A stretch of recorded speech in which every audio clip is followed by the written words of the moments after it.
truth has a way of surfacing at the most inconvenient moments, often when powerful people believe they've buried it deepest. At Chicago's Union Station, that truth began its ascent when an elderly Latina professor's reserved train compartment was quietly reassigned to a wealthy businessman, and her objections were politely brushed aside. To most observers, it appeared to be a simple booking error. But for Dr. Elena Vasquez, it was a deliberate pattern she'd witnessed countless times before. One call to her son, a cybersecurity expert, would trigger a sequence of revelations the conspirators never anticipated. They assumed she was merely another aging academic with a briefcase full of papers. They had no idea about the digital revolution she carried in her laptop bag. Dr. Elena Vasquez stood in her modest apartment overlooking Lake Michigan, carefully folding her burgundy blazer into her travel bag. At 74, she maintained the precise movements of someone who had spent 4 decades organizing lecture halls and research labs. Her silver hair was pulled back in its customary bun, and her wire-rimmed glasses reflected the pre-dawn streetlights below. On her desk sat a sleek laptop, its hard drive containing enough evidence to topple a pharmaceutical empire. Beside it lay her train ticket to Washington, D.C., first-class compartment 7A on the Cardinal Line, scheduled to arrive just hours before the congressional hearing that would change everything. Her cell phone buzzed with an incoming call. "Mama," came her son Diego's worried voice through the speaker. "You don't have to do this alone. I can arrange a secure video conference. You could testify remotely." Elena shook her head, though he couldn't see her. "Remote testimony can be dismissed, Mijo. They need to see me, to hear the pain in my voice when I describe what Meridian Pharmaceuticals did to our people. They'll have security watching every route to D.C., Diego insisted. Corporate assassins, not just lawyers." Elena picked up her laptop bag, feeling the weight of the encrypted files within. Hidden in its secure partition were clinical trial documents, internal emails, and recorded conversations that proved Meridian had knowingly distributed contaminated insulin to Latino communities across the Southwest. Hundreds had died. Thousands more suffered permanent organ damage. All for higher profit margins. "Let them watch," Elena said softly. "They've been watching us die in silence for years." "Professor Rodriguez understood," Diego said, his voice breaking slightly as he mentioned Elena's late husband. "She would have wanted you to be careful. Maria would have understood that sometimes the most careful path is the most dangerous one," Elena replied. "Sometimes you have to walk directly into the lion's den." After ending the call, Elena methodically checked her identification, her hearing testimony notes, and her first-class ticket. The Amtrak representative had been exceptionally helpful when she'd booked it, almost suspiciously so. At Union Station, the morning rush created perfect cover for surveillance. Elena moved through the crowd with deliberate calm, her laptop bag secured across her shoulder. At the security checkpoint, she was immediately flagged for additional screening. "Ma'am, please step aside," the TSA agent said, though they both knew this wasn't random. A supervisor appeared within moments. "Is there an issue here?" she asked, her eyes darting between Elena and her subordinate. "No issue," Elena replied evenly, meeting the woman's gaze.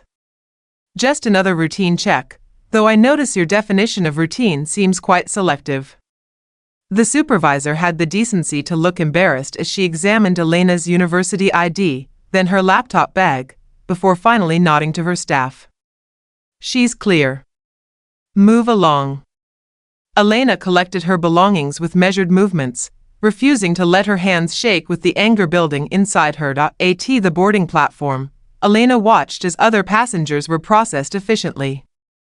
A man in an expensive Italian suit arrived well after her but was immediately waved through to first-class boarding. The conductor welcomed him with obvious deference. "Good morning, Mr. Blackwood." "Right this way, sir." Elena approached the same conductor. "Excuse me, I have early boarding privileges as a disabled passenger." The conductor looked up with practiced sympathy. "I understand, ma'am, but we're experiencing system delays. Just a few more minutes." She watched as Blackwood and several other well-dressed passengers boarded ahead of her, despite arriving later.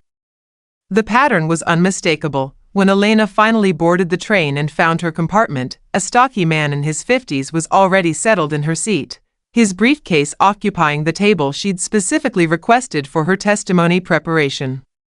"Excuse me," Elena said politely. "I believe there's been a mistake. This is compartment 7A. The man barely glanced up from his tablet. "Yeah, well, there was a mix-up. They upgraded me. You're probably in coach now." Elena checked her ticket again. "Sir, I reserved this compartment weeks ago. I'm Dr. Elena Vasquez from Northwestern University." "Look, lady," the man said, finally looking at her with undisguised contempt. "I'm Marcus Blackwood from Meridian Pharmaceuticals.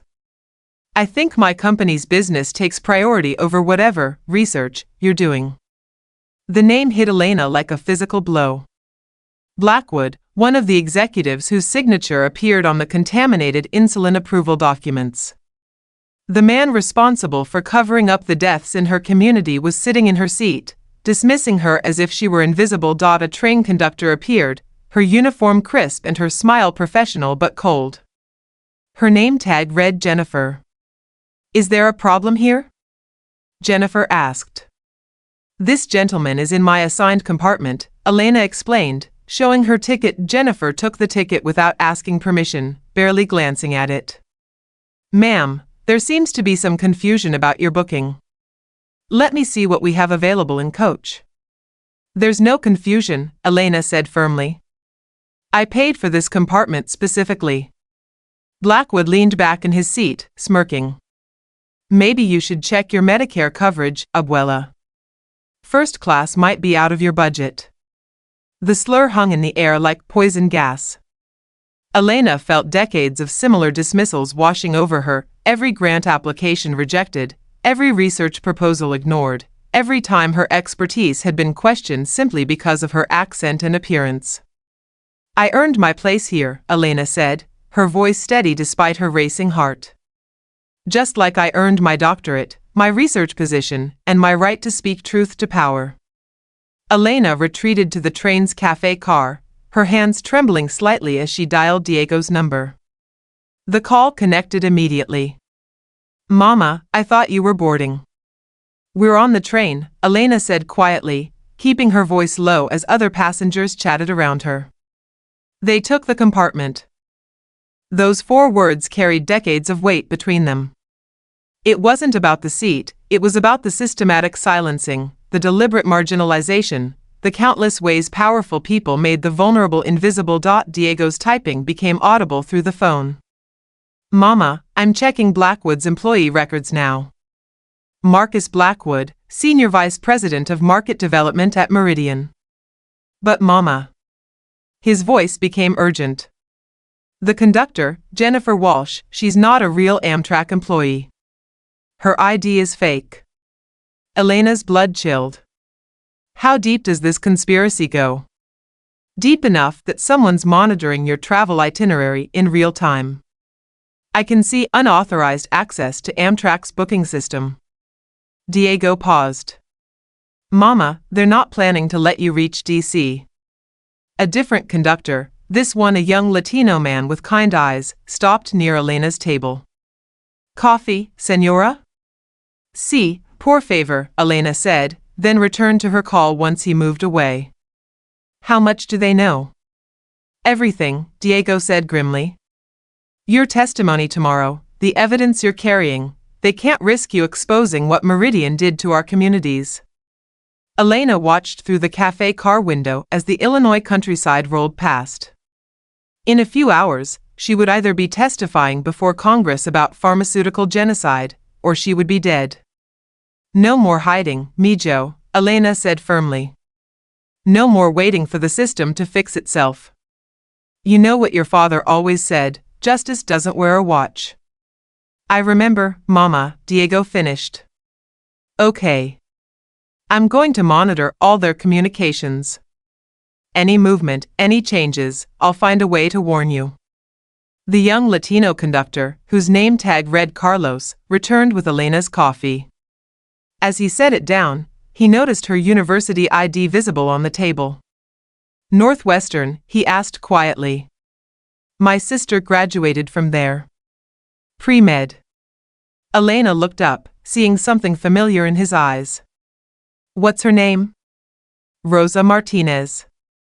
She's doing her residency now, thanks to professors like you who fought for Latino student scholarships. Elena felt a spark of hope. Here was someone who understood the broader struggle, who might comprehend what she was really fighting for. Carlos, she said carefully, how long have you been working this route? 3 years, Señora. Long enough to know when something's not right. His voice dropped. That woman Jennifer? She's been asking too many questions about passenger manifests. And the man in your compartment? He's been making phone calls about handling problems permanently. Elena's heart rate spiked. You heard him? Carlos nodded grimly. He thinks service workers are invisible. But we hear everything. As the train approached the Illinois-Indiana border, Elena noticed they were slowing down despite clear tracks ahead. The intercom crackled to life. Ladies and gentlemen, we'll be making an unscheduled maintenance stop.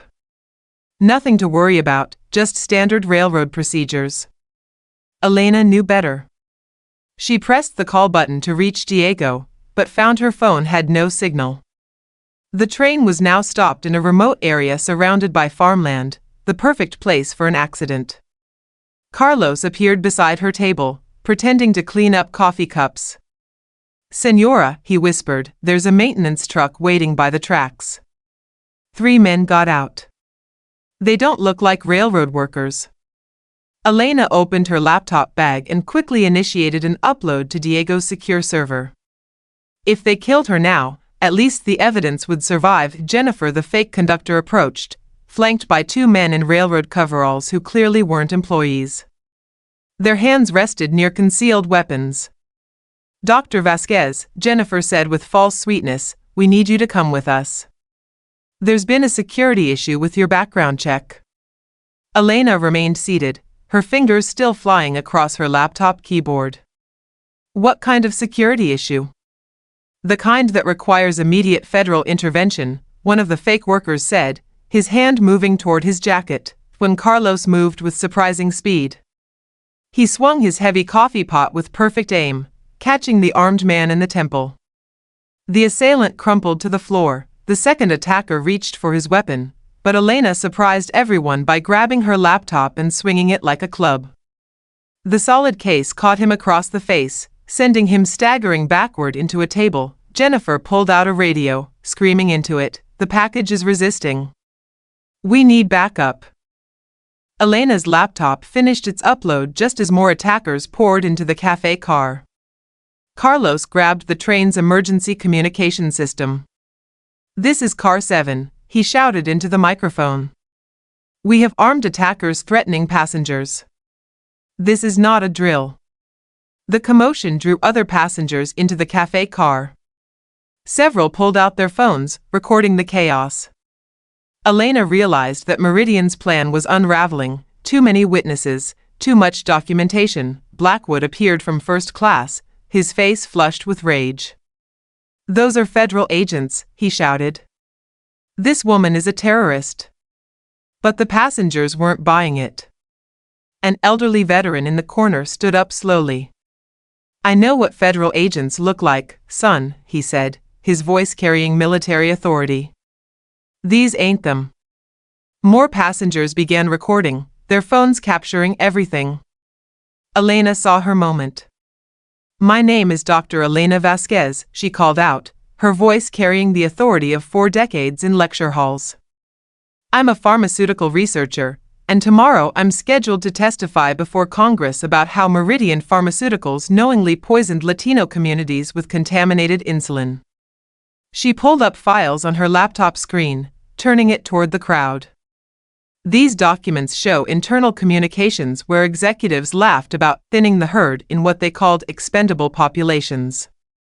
The passengers gasped as they saw email chains discussing cost-benefit analyses of killing patients versus paying lawsuits. Photos of company Christmas parties where executives joked about cleaning up the gene pool. Blackwood lunged toward Elena, but Carlos intercepted him. The two men crashed into a table, coffee and pastries flying everywhere. "You have no idea what you're destroying," Blackwood screamed as Carlos pinned him down. "We provide medicine to millions. You provide poison disguised as medicine." Elena shot back. "My neighbors died trusting your insulin. Children went into comas because you wanted higher profit margins." The train's actual security team finally arrived, along with real federal marshals who had been monitoring the situation remotely thanks to Diego's cybersecurity connections. The fake agents were arrested, their weapons confiscated. As they handcuffed Blackwood, he broke down completely. "My father built this company," he sobbed. "We were supposed to help people." "Your company murdered people," Elena said firmly. "And you knew it."